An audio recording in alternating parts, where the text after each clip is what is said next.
खादी एवं ग्रामोद्योग बोर्ड के अध्यक्ष ब्रिज किशोर शर्मा का आसाहवा जाते हुए सर्किट हाउस चूरू में कांग्रेस कार्यकर्ताओं की ओर से जोरदार स्वागत किया गया। इसके साथ ही राजस्थान सर्व ब्राह्मण महासभा के अध्यक्ष सुरेश मिश्रा एवं युवा बोर्ड के उपाध्यक्ष सुशील पारिक का भी माल्यार्पण कर भावपूर्ण अभिनंदन किया गया।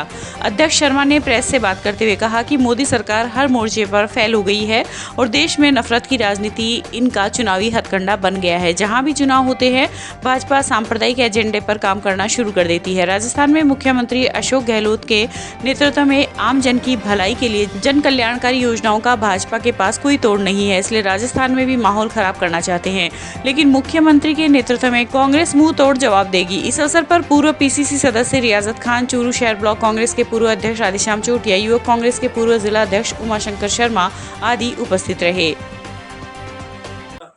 अध्यक्ष राजस्थान में पहली दफा कच्चे बुनकरों को एक्स्ट्रा जो बॉम्बे से केवीआईसी का जो नॉर्म्स है उसके अलावा जो मजदूरी मिलेगी उसमें करीब 18 करोड़ रुपए कच्चे बुनकरों को ज़्यादा मिलेगा और ये हमेशा के लिए हो गया। राजस्थान में 2 सेंटर हमारे पास पहले थे, अब 4 सेंटर और खोल दिए। बीकानेर आपके पास में ही, बहुत ज़्यादा दूर नहीं। अब कोटा दिया है, भरतपुर दिया है, जोधपुर दिया है।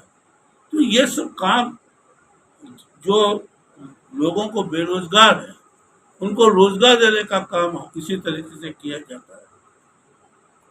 कांग्रेस के चाहे कोई सा भी मुख्यमंत्री हो, खासतौर से गहलोत साहब ने जिस तरीके से जो मैनेजमेंट किया है, नवाचार का नतीजा है। अब एक आप माला बनाओगे, खादी की जो माला होती है, उसके ऊपर उस माला बनाने पर एक माला पर 7 रुपया बुनकर को एक्स्ट्रा, बनाने वालों को एक्स्ट्रा मिलेगा। 1 मीटर कपड़ा बनाने वालों को 6 रुपया मीटर एक्स्ट्रा मिलेगा। उनका कपड़े बनाओगे तो उसके पास अलग अलग के अलग रेट है। यानी टोटल 18 करोड़ रुपया राजस्थान के कच्चे बुनकरों को ज़्यादा मिलेगा। तो किसकी जेब में जाएगा? गरीब आदमी की जेब में जाएगा। उसकी कैपेसिटी बढ़ेगी, काम की वो बढ़ेगी। इसलिए ये नवाचार है। दूसरा, हम उनका ट्रेनिंग सेंटर दे रहे हैं। हम ट्रेनिंग सेंटर दे रहे हैं। राजस्थान में पहले 2 ट्रेनिंग सेंटर थे, अजमेर और माउंट आबू। अब 4 सेंटर और मिल रहे हैं। जब 4 सेंटर मिलेंगे, लोग खादी का काम करेंगे तो निश्चित रूप से बेरोजगारी कम होगी। चाहते हैं, हम सोच रहे हैं, हमारे पास हम प्लानिंग भी कर रहे हैं कि हम गाँवों में मसाला उद्योग और तेल का घाणी उद्योग हम शुरू करें, जिससे लोगों को रोजगार भी मिले और शुद्ध चीज़ें भी उनको मिले। मैं सबसे पहले तो कल 3 तारीख को मुख्यमंत्री जी का जन्मदिन था, उनके दीर्घायु की कामना करता हूँ। और कल ही अक्षय तृतीया, परशुराम जी की जयंती और ईद का त्यौहार था। ये बहुत कम देखने को मिलता है कि इतने 4 बड़े आयोजन एक ही तारीख को हो रहे। 3 तारीख को मुख्यमंत्री जी का जन्मदिन, 3 तारीख को अक्षय तृतीया, 3 तारीख को परशुराम जयंती और 3 तारीख को ईद। तो इसलिए कल का दिन एक तरीके से राजस्थान के लिहाज से बड़ा दिन था। जिस तरीके से ये दवाइयाँ जो दी गई, ये इंजेक्शंस लगाए गए, ये सब चीज़ें कुशल प्रबंधन की वजह से हुई। और आज हम इसलिए राजस्थान देश के का अगर कंपेरिजन करो तो हम बहुत कुछ बच गए। इसलिए मैं समझता हूँ कि मुख्यमंत्री जी ने 3.5 साल में जितना अभी जो बजट दिया है, इतना बढ़िया बजट कोई सा सेक्टर ऐसा नहीं छोड़ा जिस सेक्टर में जिस आदमी को मुख्यमंत्री जी ने कुछ न कुछ दिया नहीं। 53 रुपये गैस की कीमत हो गई और जो सब्सिडी मिलती थी वो खत्म हो गई। तो अंदाजा अगर लगा है तो जिस समय मनमोहन सिंह जी की सरकार जो थी उससे उस लिहाज से जहाँ 400 रुपये की गैस थी उस सब्सिडी को अगर जोड़ दे तो वो हो गई 1200 से ऊपर की, यानी 30 तिगुनी रेट बढ़ गई का। इसी तरीके से पेट्रोल ले लो, डीजल ले लो, महंगाई में आज क्या स्थिति है।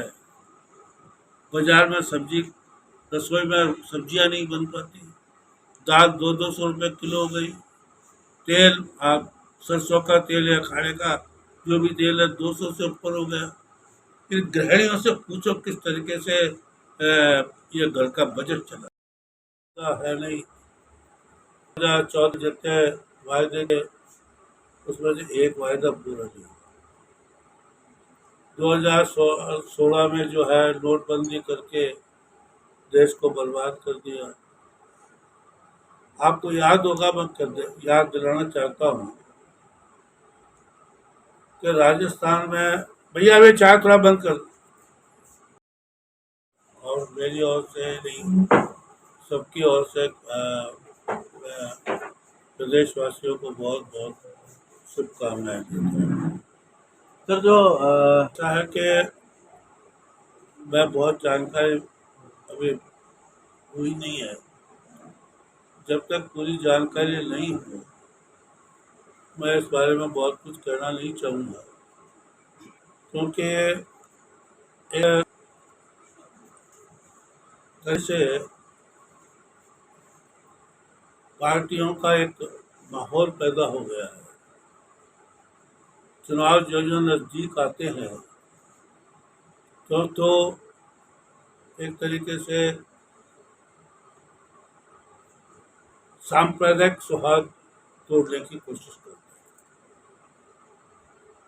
और जिसे कह सकते हैं कि आपस में झगड़ा पैदा कराकर वोट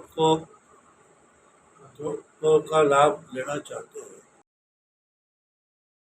पहले की खादी में आज की खादी में देख लो अंतर कि किस तरीके से नए नए डिजाइन आ रहे हैं, नया कपड़ा आ रहा है, नए चाहे ऊनी हो, चाहे पॉलिस्टर हो, चाहे देसी खादी हो, चाहे रजाइयाँ हो, चाहे सब में लेडीज शॉल हो, लेडीज ड्रेस हो, लेडीज के साड़ियाँ हो, सब तरीके से हमने इतना नवाचार किया है।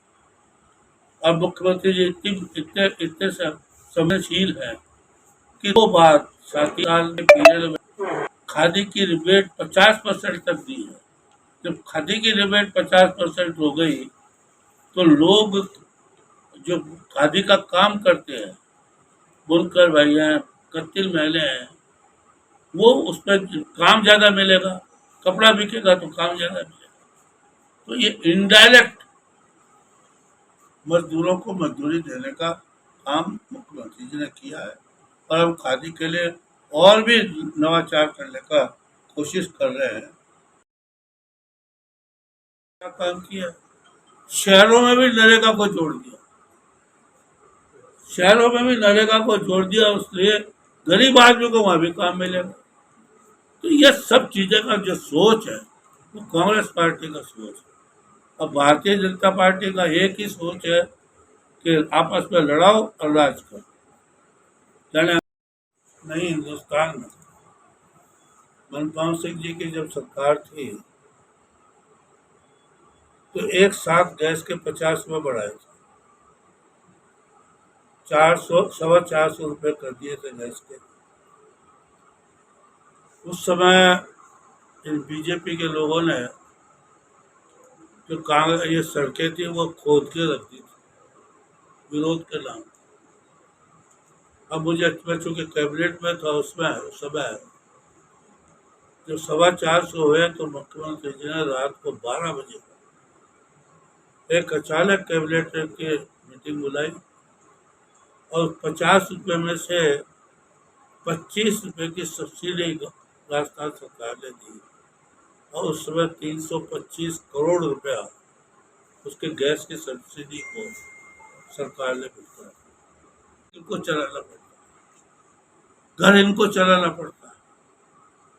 तो ये बहुत, और इस महंगाई का, ये महंगाई है, उसके बावजूद ये बात मैं इसलिए कह रहा हूं कि इनको मजा आ गया हिंदुत्व के नाम का वोट लेना।